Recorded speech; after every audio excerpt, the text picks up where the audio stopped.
Welcome to The Road to Zero, a future-proof podcast, as we explore the changing nature of our economy as we look for prosperity and opportunity in not only preserving, but also improving our environment. Today on The Road to Zero, we have Maggie Hanna from Calgary, Alberta. And I've seen many titles, anything from futurist, technology scout, future girl. So what's the best way to describe you?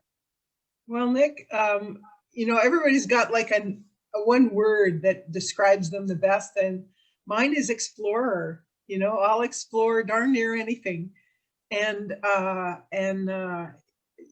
think that's reflected in my work as a geologist for 3 decades. I was an explorationist for the minerals industry and the oil and gas industry. And then I got into being a technology scout for a major oil sands company for a few years, and I got a real taste for hydrogen there. And now I've been exploring hydrogen and the energy transition and how this can work really, really well. So, yeah. Awesome. Now what was it that had you see hydrogen as a big part of the future? Well, it has to do with climate change. And the way climate change works is the earth has this blanket of heat trapping gases. It's natural, right? And about 280 parts per million is what we had in the 1700s, and that was enough to keep our planet about 30 degrees Celsius warmer than it would be otherwise. And we've just added a bunch of CO2 to the atmosphere, which is like wrapping another blanket around it. So it's kind of like if your grandma sneaks in and puts a comforter over you at night, you wake up sweating. And that's kind of what's happened to our planet. And what I love about hydrogen has to do with the hydrogen bond. When we burn gasoline and diesel and jet fuel and coal, the energy is actually, most of it is in that hydrogen bond. Those are hydrocarbons, hydrogen and carbon together, right? And that bond, when you break that bond, you get energy out. But the neat thing about hydrogen itself is it doesn't hang out as just straight H. No, it always hangs out as H2, and it has that little bond there. And when we break that bond, we get the energy, but we don't release the carbon into the atmosphere as carbon dioxide. So that's what, really lights me up about hydrogen, is that it is a way to help maintain our well-being. Energy is absolutely key for our well-being on this world, and it helps us to maintain that without, and we've got ways to do that without releasing a whole bunch of CO2 into the atmosphere. Yeah, and I see how, like, being in the energy industry for so long, you can kind of see how this is an opportunity to keep that the industry, and even grow it in a way that doesn't impact the environment like it has in the past. Exactly right. A lot of the skills that the oil and gas industry has are required, not just well adapted to, but required to make one form of hydrogen, which is blue hydrogen. And that's made from you put natural gas and water into a box, and you heat it up to maybe 800 C with a bit of nickel catalyst in there, and out comes pure hydrogen and almost pure CO2, which is great because CO2 has to be 95% pure in order for us to sequester it in the ground properly. So the fact that we can, that this happens, that we can make this happen, means that we have a very low carbon footprint on our blue hydrogen. In fact, if you look at the life cycle analysis of hydrogen made from wind power, hydrogen made from solar power, and hydrogen made from blue hydrogen from natural gas and water, actually blue hydrogen's in between the two, right? Wind is the lowest carbon footprint on a life cycle basis, and solar is actually the higher of the three, and blue is right in the middle. So Okay, so from beginning to end, so what I hear about the life cycle is all the energy made to build the windmills or build the solar panels, everything goes into building the whole system. So blue correct. hydrogen is actually pretty effective. Yeah, yeah. From that perspective. And yet all three of them are less than the EU's definition for low carbon hydrogen, which I think is 5 kilograms of CO2 per kilogram of hydrogen, roughly. And so wind is 1 to 2 kilograms, blue is 2 to 3, and solar is 3 to 4, right? Okay. And it's all under the threshold, which means they're all good. Yeah, and just to get a comparison, how would that compare to like just burning oil and gas? I don't have that number in my head right now, but it's up there. It's, we're up around, I don't even want to say, because I don't have that number in my head right now. Okay. Yeah, but it's, I'm thinking, no, I can't even guess. I don't want to go on record guessing. All right. That sounds like fairly significant. It's a huge reduction. It's significant. It's an order of magnitude. Yeah. Right. Yeah. And then just before we get into like what that'll do for Western Canada, I just want to get a better idea of like, because you're probably the biggest hydrogen advocate that I know. And you've got your fingers in a lot of different places. So you seem like someone that probably gets bored fairly easily. So you're quite involved. I know just before this call you were a bit late because you were doing a fundraising call for something else. I think you got your fingers in a lot of pies. So what's the biggest pie? That was actually an awesome new hydrogen electrolyzer technology that I'm working with, and that call went really well. So. Awesome. So what are the biggest areas you play in that you're having the most impact in this area or this message? Yeah, man, it's hard to know.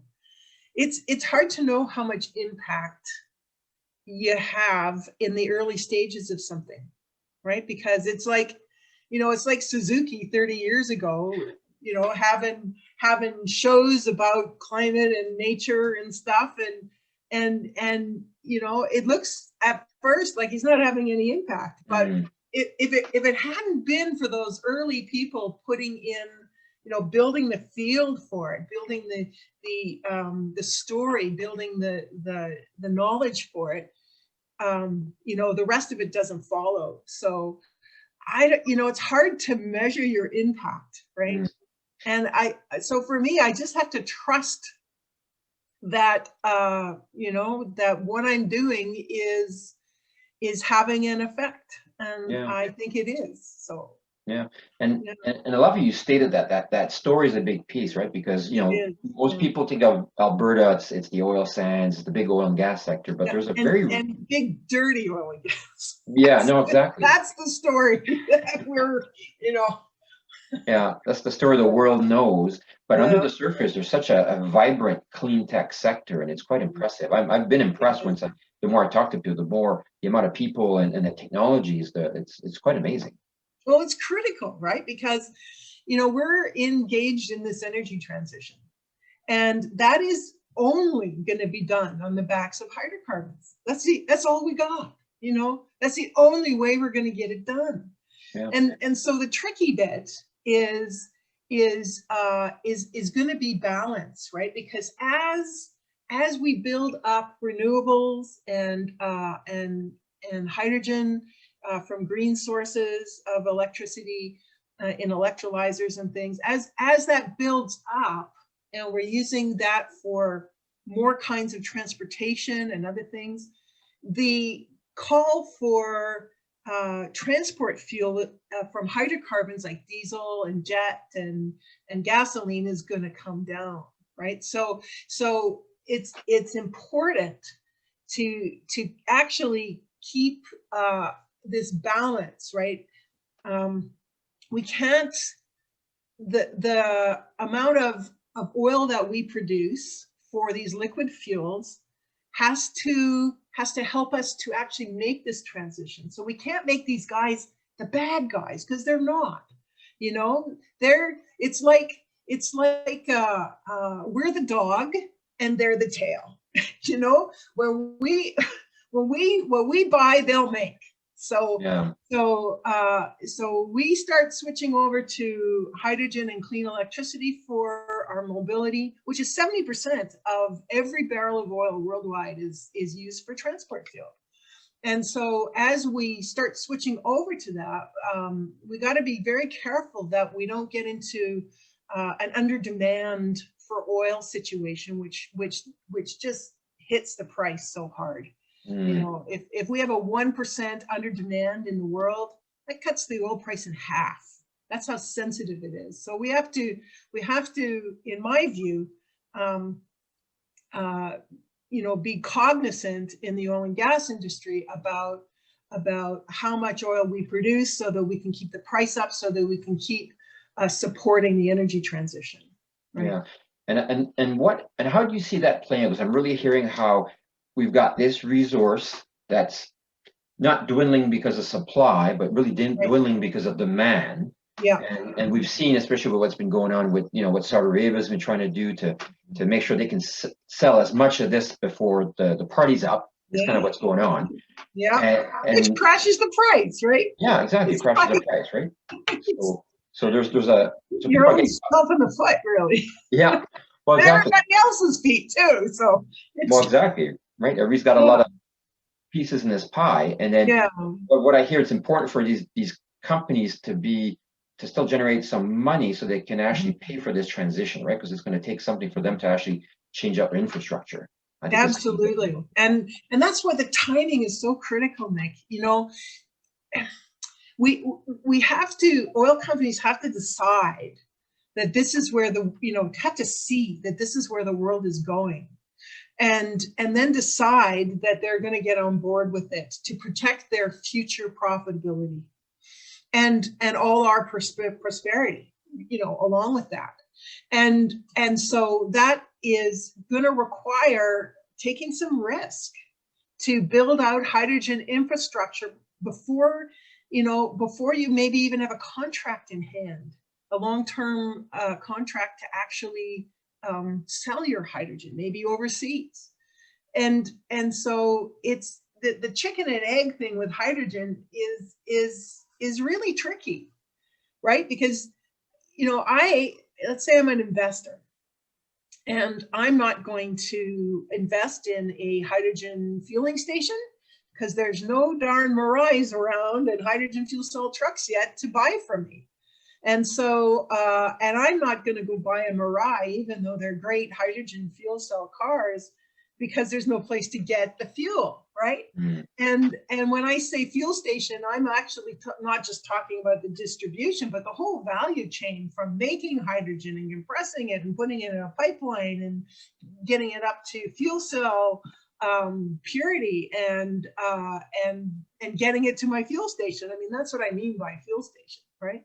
So it's tricky, and one of the countries that's done really well with this is the UK. And one of the first projects was the Kiel University. And so Kiel University is like, it's big, you know, it's like the size of a small town, really. And they said, we're going to just change everything from natural gas over to hydrogen.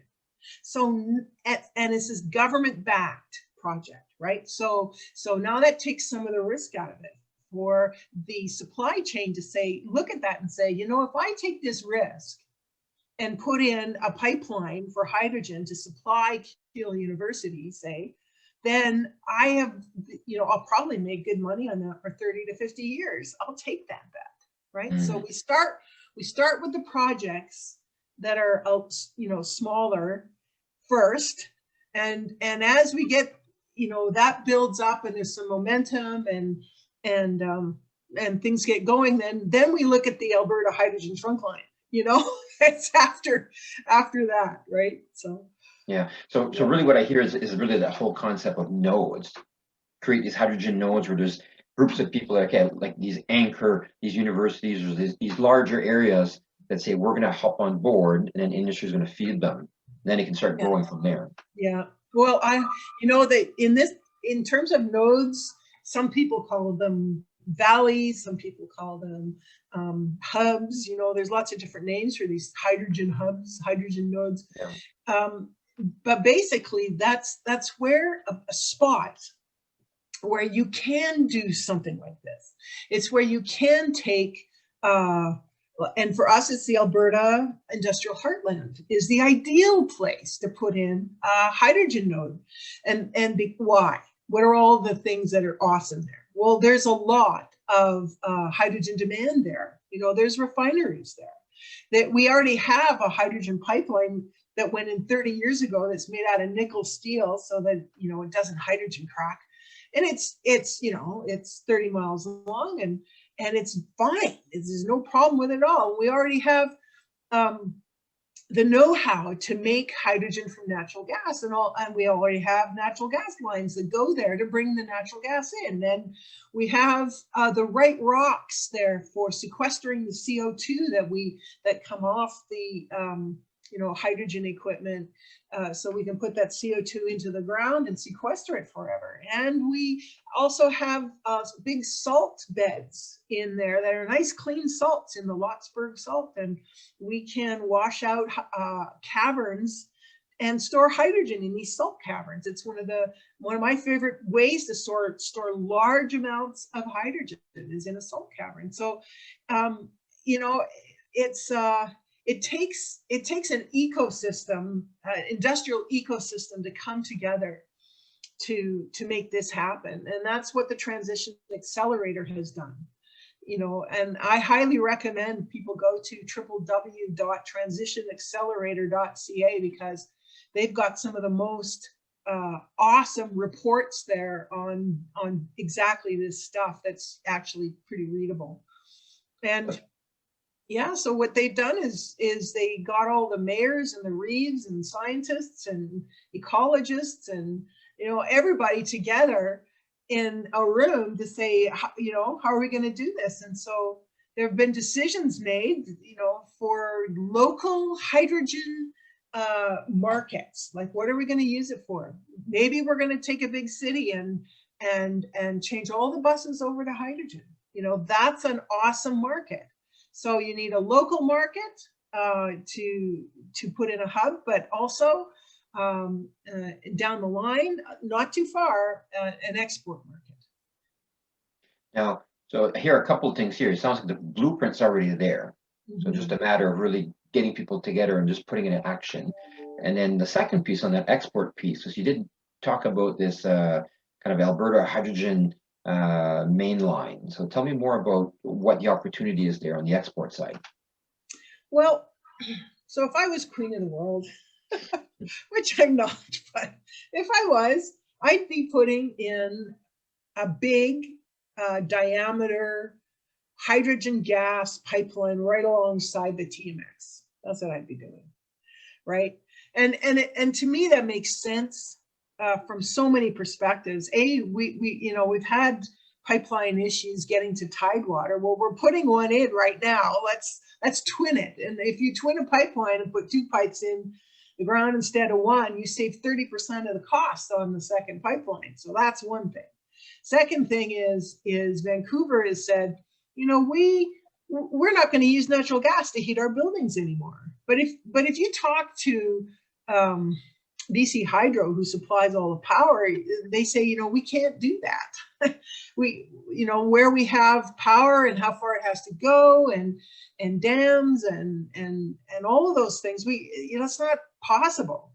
So what if we kept the CO2 here in Alberta, we put the hydrogen in this pipeline, it goes out the Vancouver port, and Vancouver can take hydrogen to heat their buildings and cool their buildings with. Right, and we can take the bulk of it and export it to Japan, and South Korea, who are paying for it today, and building their own economies on hydrogen economy.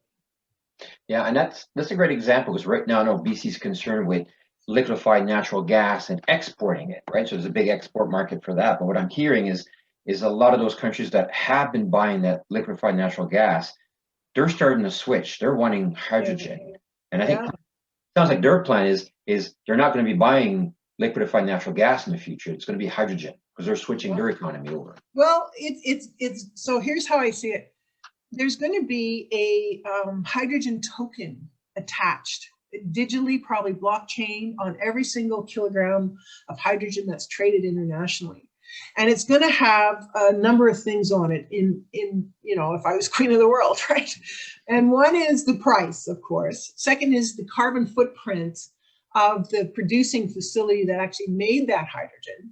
Then there's the carbon footprint of the region from which the feedstocks are taken from. So in our case in Alberta, that's, you know, we got to get our methane, fugitive methane handle, because it's going to seriously affect our carbon token in the future if we don't. And then the shipping. I think we should put shipping on there too. So that'll encourage the shipping industry to switch over to maybe ammonia and ammonia fuel cells, or burning ammonia directly, which just has zero carbon in it. It's nitrogen and hydrogen, and nitrogen just goes back to the atmosphere from where it came when you use it. So so that's one thing. And so if so a country buying hydrogen, because there's not going to be near enough, I think the market's going to build out faster than we have the capability to actually supply it. But so when a country wants to buy hydrogen, say for their population to use, because they've got hydrogen pipelines, you know, Scotland or someplace, then what they're going to do is say, well, I've got this much money, and I've got this much carbon budget, and my carbon budget is legislated by law in my country. I cannot go over it.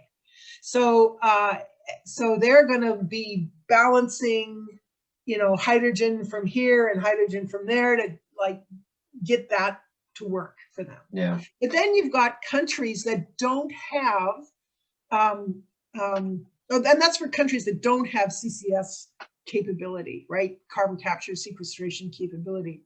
But for countries that do, you can, and they will take LNG, because they can put LNG, natural gas, into their own equipment, make hydrogen, and sequester the CO2 on their own ground. And that's going to be cheaper in the long run than us making hydrogen and charging a premium for doing that part for them, right? Yeah, so here it's very similar to the just selling the oil or refining it and selling the finished product. So kind of similar dynamic there, right? So there's countries that won't be able to do it, some that will. So there'll be a market for maybe the LNG so they can actually make the hydrogen themselves, or we do it here and then we just sell the straight hydrogen. That's right. That's right. And it will depend 100% on that country's capability of doing carbon capture and sequestration in the ground. Yeah. Like a lot of places in the world, they don't have the right rocks for that, you know? And a lot of places in the world don't have the technological, they might have the right rocks, but they don't yet have the technological capability of doing that. So you know, everything's kind of a moving target. Things are going to evolve over time, but we won't send natural gas to a country that can't sequester the CO2 in their ground. We'll send them hydrogen, and that's going to be recorded on the carbon token. And even just this week, the EU has put a carbon border tax on Australia. Just this week. Because Australia's got all of this coal stuff that they're doing. And so because of their carbon emissions, now the EU has put a carbon border tax on anything from Australia. And that's going to happen to us too, unless we get our methane emissions handled, right? Our fugitive methane emissions, which we are doing, you know, we're doing that now, right? Yeah. So Darcy Spady's doing that in his company right now. Yeah. So I hear really there's two parts to it. One is who can make the most hydrogen, because there'll be a market for that, and then who can make the lowest carbon hydrogen. So those are two kind of economic races that people are playing right now. Yeah, Yeah. And then what have you seen inside of Western Canada where we're working towards this lower carbon future? Because what I hear is there will be a gas industry, whether it's methane, natural gas, or hydrogen. And what are you seeing that's going to have this industry be at the forefront or leading, and not just be trying to catch up to everybody else? Too late to lead. It is too late to lead. You know, Europe is 10 years ahead of us, and Australia is ahead of us, and Japan, and South Korea, and Borneo. And like, these are all countries that have said, yep, we're going this way, we're doing this, you know? And so Quebec's ahead of Alberta in this way. So on one hand, we are so lucky in Canada that we have all of these different ways to make hydrogen, and that are regionally different. The Western three provinces can do it easily from natural gas, make blue hydrogen. Ontario and Quebec, they can make, Manitoba and Quebec, perfect for green hydrogen. In fact, Quebec has done great things with hydrogenics that was recently sold to Cummins, and who's actually taking that technology forward. And then there's nuclear ways to make hydrogen. Use nuclear electricity, which is, you know, zero carbon basically, and call it pink hydrogen. And Ontario is a master of that, and so is New Brunswick. And Quebec's got that expertise too, although they're, you know, just shutting down their only nuclear plant lately, but they still have that expertise, right? And then there's an agreement that's been signed between Alberta, New Brunswick, Ontario, and Saskatchewan on looking into small modular nuclear reactors that are awesome. And we're going to be doing some testing of those reactors in our respective provinces. And one of the largest uranium deposits in the entire world, like number 4, I think, is in northern Saskatchewan. So, you know, we've got all the resources for this, and then there's solar and wind, which you know, the 4 western provinces have the best solar influx of Canada, and in Alberta, here in southwestern Alberta, we have great wind resources in the Crow's Nest Pass area. It's always blowing there. So, you know, we're so well endowed for getting together and making hydrogen in this country. Lots of countries, they just don't have that option either. Yeah. So what I hear, we have all the ingredients. Mm-hmm. So what's missing for us to be a leader in the world in supplying hydrogen and energy of the future? Right. So what's missing is political will and governmental stimulus and proper policy and regs. So, you know, in California, they didn't, you know, different places didn't start to move into hydrogen and electric vehicles until the state or the city said, by 2035, we're not selling any more of these things, right? They said, we're not going to have any more of them, you know, new ones allowed, right? Or freight trucks all have to be hydrogen by 2035 or whatever, you know, what California said. So, and when you've got that kind of declaration, it really helps for the population to say, right, we're moving in this direction. And then the population affects the companies to say, right, we're moving in this direction. And the government says, well, here are some enabling policies and tax credits for, you know, and what big oil company doesn't need a friggin' tax credit right now, you know?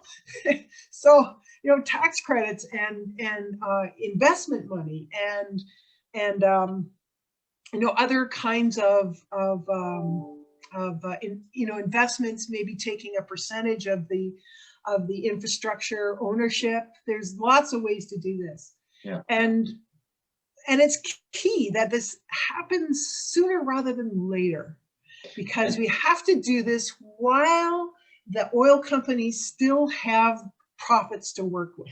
So that's the kicker. Yeah, and that's a great question. What, and if not, what will it look like if we, let's say, miss the bus? Then And we're going to be a have-not province. yeah, Yeah, for quite a while until we build up our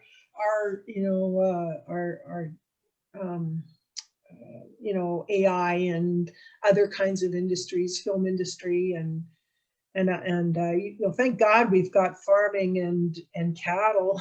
That's just been the mainstay, that you can pretty much rely on. yeah.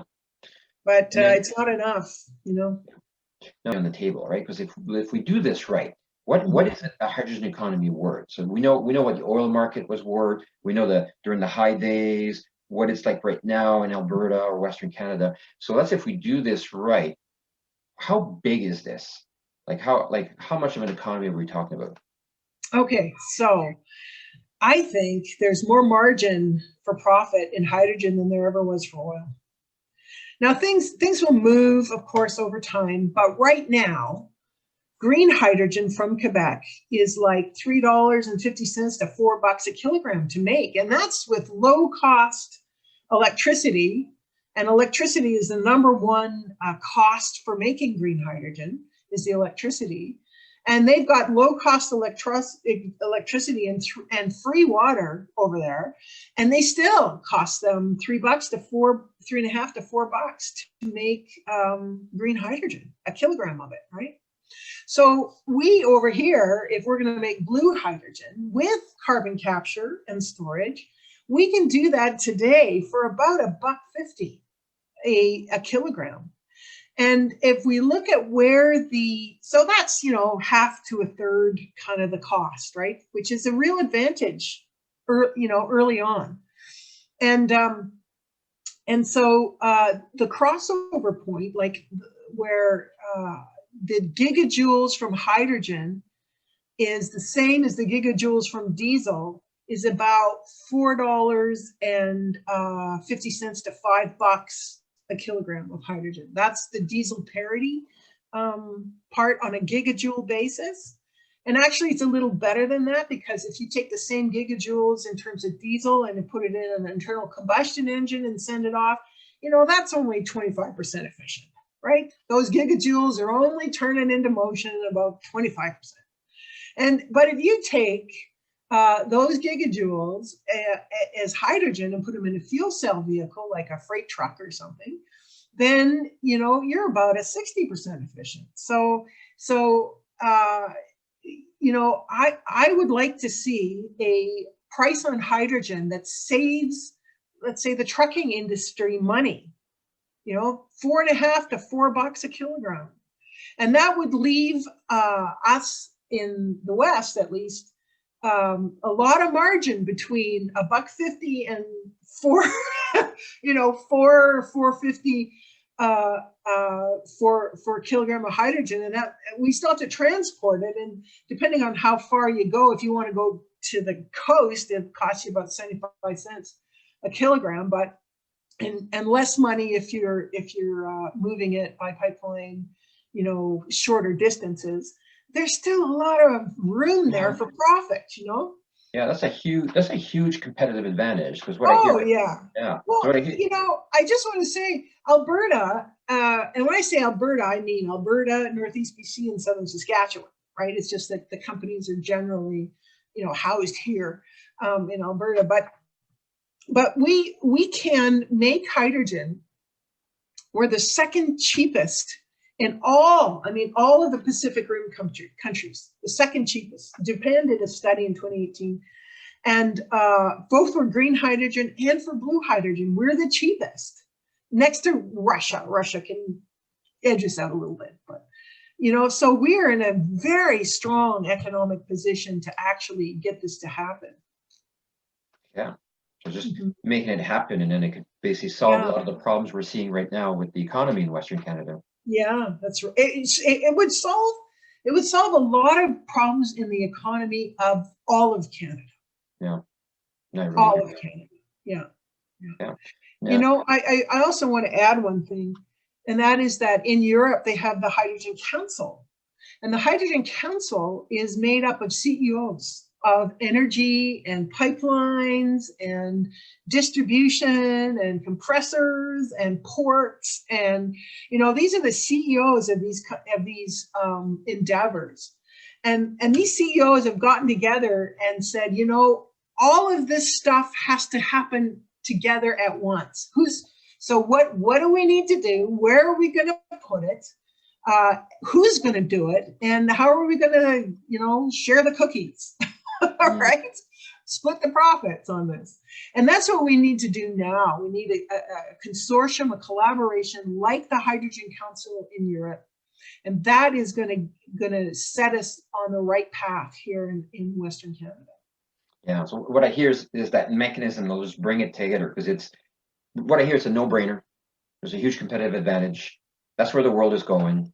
There's a lot more money to be made in hydrogen than there will be in oil and gas in the future, or even now. Yeah. So it's just like, what's going to take for us to come together and make it happen is really yeah, it's a perception of risk and the perception of market. Because in the past, this isn't the first time we've, you know, flirted with hydrogen, right? We've flirted with hydrogen twice before, and the markets did not develop. But let me tell you, this time it's so totally different.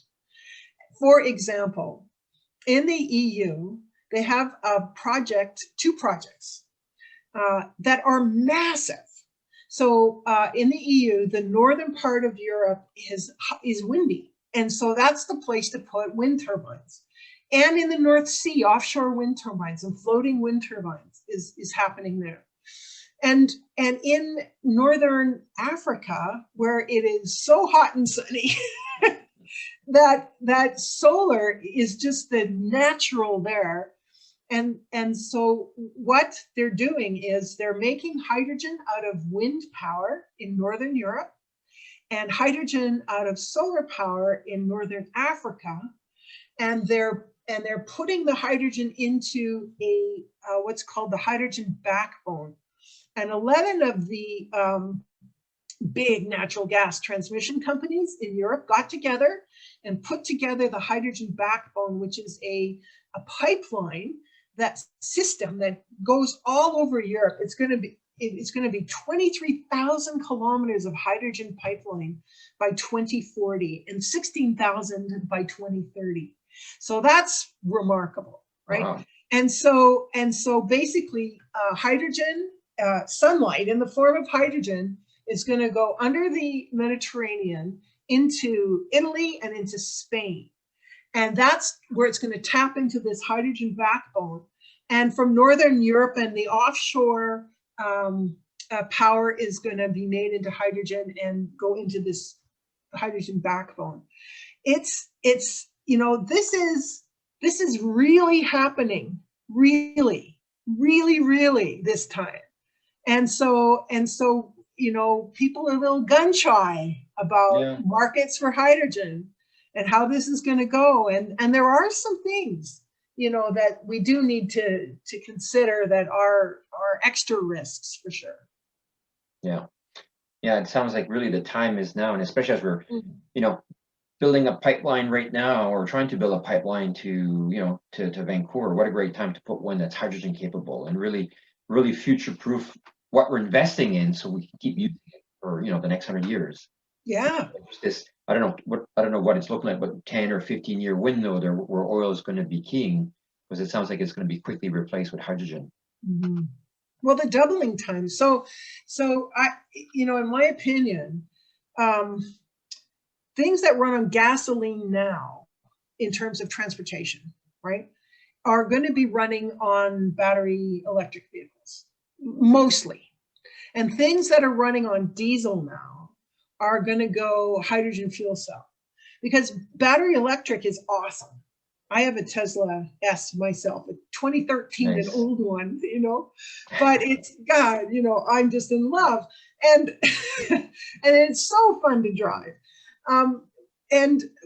But battery electric vehicles make so much sense for smaller light duty vehicles and utility vehicles that go back to base.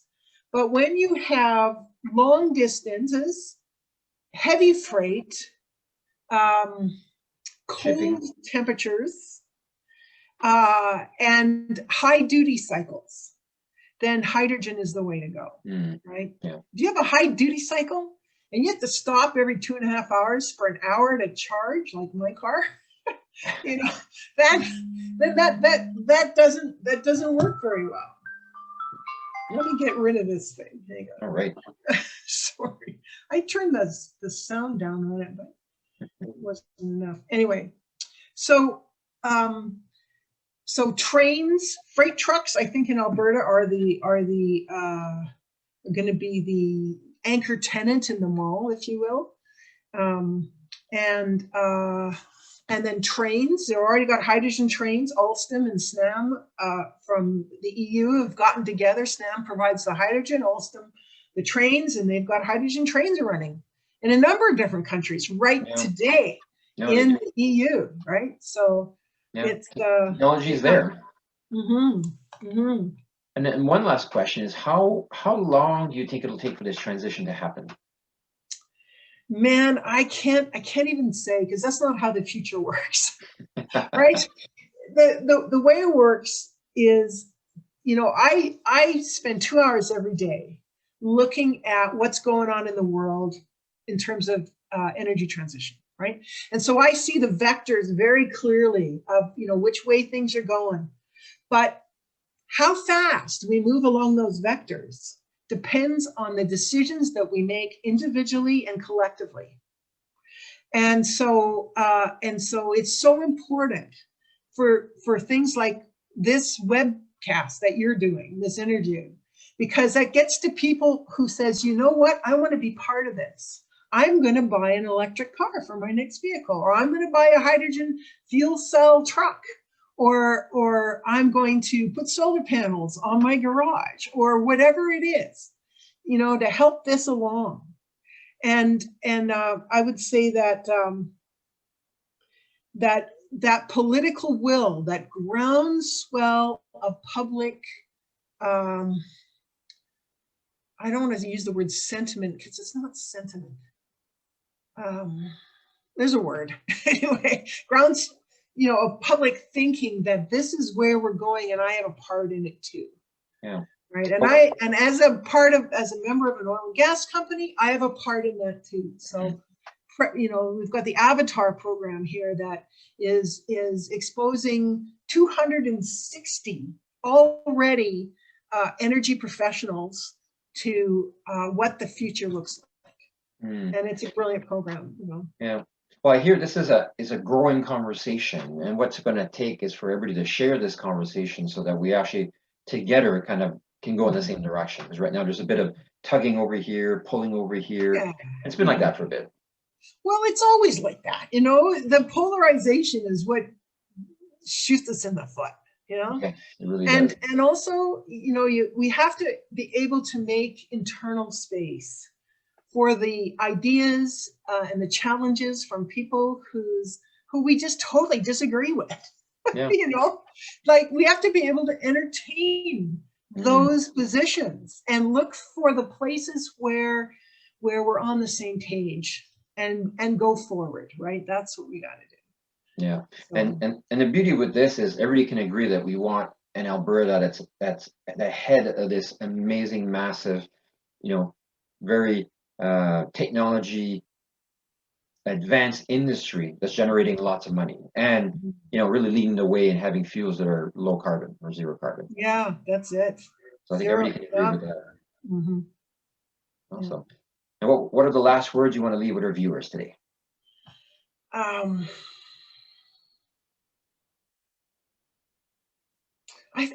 think I said it all. Okay. Awesome. Yeah, I guess the only thing I just thought of something. So I guess the only thing I would say is that you have a part in this too, right?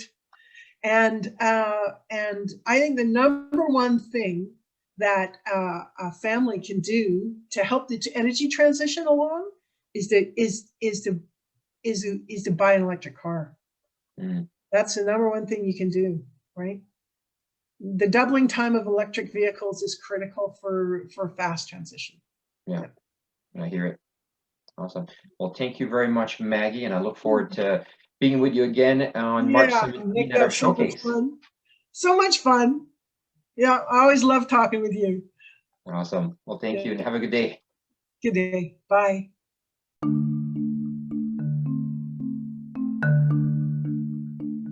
To hear more about our podcasts, showcase events, or the Futureproof Network, please visit us at www.futureproof-network.com.